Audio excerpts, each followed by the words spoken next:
All right, hopefully these mics are working out here at Huk Central with Martin Kneece. Martin's going to do a little practice round for us. A little practice round. A big practice round. It's not a little course. Yeah. Well, for you, it's a little course. I mean, for me, it's like humongous.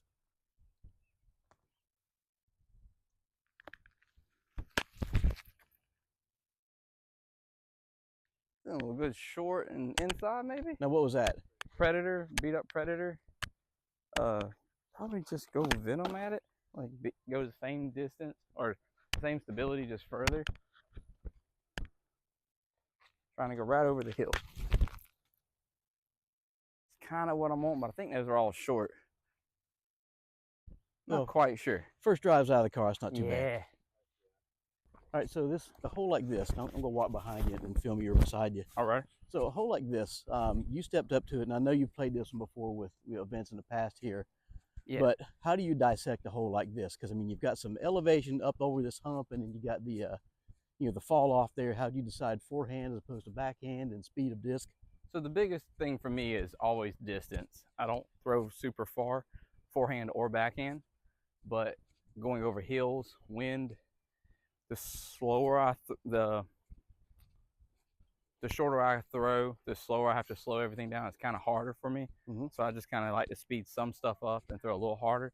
So most holes like this, I would like to go with the spike hyzer, but I can't judge this one with the wind going up that high over a hill. So if the hill's here, if I'm throwing here and I'm up here throwing the big hyzer for me, out of the hand with that much hyzer, it's going to push it, smash it. It's going to just do a lot. The wind's going to do more than I like. So I would prefer to throw as stable and low as I can. So I'm going forehand, flex to mitigate the wind. I throw backhand, I throw about 460 at max. And these skipped up great. Like, so the Predator is slower, but it's got a sharper rim. So that first one was better. You just kind of counter skipped. I think it went straighter. Then the Venom's going on more of a dump out, moving left to right. The Predator, since it is beat up, it didn't flip up a little bit, so it moved forward and downhill, and I'm okay with that shot. I'm okay with that all day. A good roll, a little flip out of the hand, it would have pushed left, and I would have been parked. Oh, yeah. So I'm just going to throw the same shot, just a little more power next time. Woo! So my putt has definitely been off lately. It's a little shaky right now. Well, right out of the car though. I'm debating whether to putt with consistency or feeling, and I'm always a feeling putter. So I'll more like an Isaac Robinson from the chest, kind of feel out my shot, feel where I want to let go of it at. But it doesn't seem replicable. It seems like when you have a bad time, you have a really, really bad time. Oh yeah. When you're just not feeling good. So I want to find some kind of repetition, at least from 35 and in, just a repetition that I like. Where it's just by feel, you're not even thinking about it. Yeah. Feeling is when I don't feel good, I had a bad lunch, or I didn't sleep right, had a bad day at work, it seems to affect my game 10 times. Finger might hurt, and that feeling of it hurting just bothers me so bad that I can't get it out of my head. And then the putting was. All right, so this one's an iconic one. Old hole 2 on Loco, old, hole 11 on Freight, but I mean this hole is what it is. It's the one that Dickerson beat Macbeth on a couple years ago. This one, these are the holes that are my nemesis. So these are the holes that people get me on a lot. These are the worst type of holes because the layup is so specific. With the wind, like I said, wind is kind of my enemy. So a little bit too much flip, a little bit too much turn, my disc is just 30 feet left, 30 feet right. So the more with elevation it is, wind and elevation, the combination of those two are my nemesis. Going down a hill, fine, there's no wind, no big deal. So for me, I can try to lay up right past the zone, or I can try to go for it. My two shots are basically both of them are forehand because hole 1's a forehand. So I'm trying to work forehand, and I go slower off the tee to go probably, I'm aiming about the sign, still again low with the more stable Predator at that sign and hoping to not skip past right. But I'm trying to get close to the edge of the entrance. Gotcha.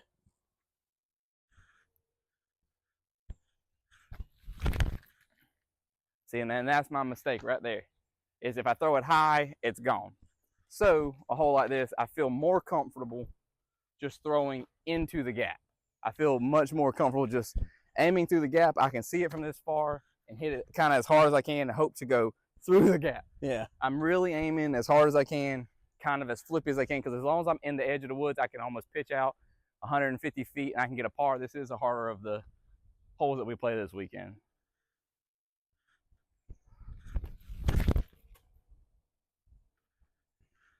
I'm much happier with that, even if I'm in the edge of it, but I'm deep in there. I'm going to pitch up 150 feet out, then I'm pitch up another 150 feet for a par.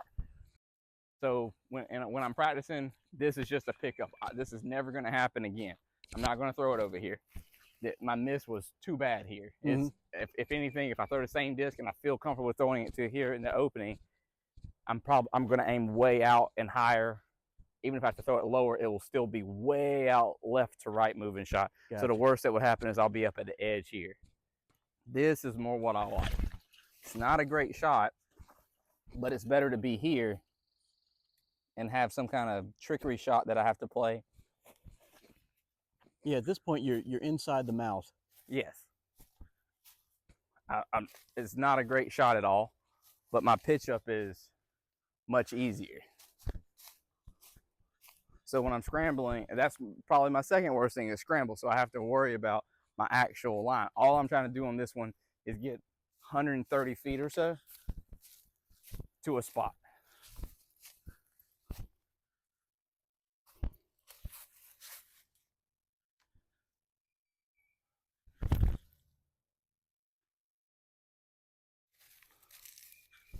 Nailed it. And what was that? Very, very flippy Comet. An old MJ Comet. I'm not sure what year. I think it was a 2020 or maybe 2019. Guy in our area was like, "You throw Comets." I used to throw a lot of Comets. MJ gave me a couple the UV ones, and they're awesome. They don't get as flippy for rollers and super hyzer flips. That one's so beat up that I can fan grip it about 30-20%. Yeah. And it still goes 150 feet. So when you were back there doing that pitch out shot, never in your mind were you thinking, I got to get it to the pin? No.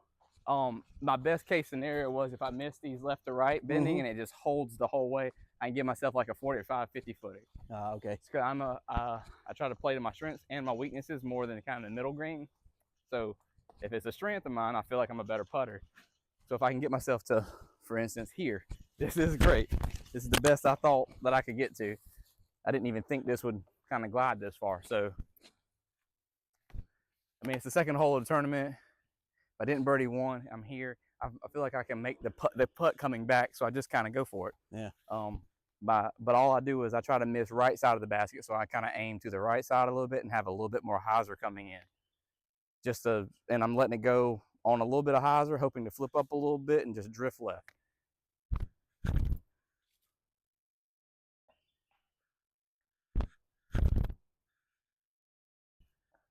And both of those, perfectly fine for me because I wasn't looking after the drive. I'm not even looking for a birdie.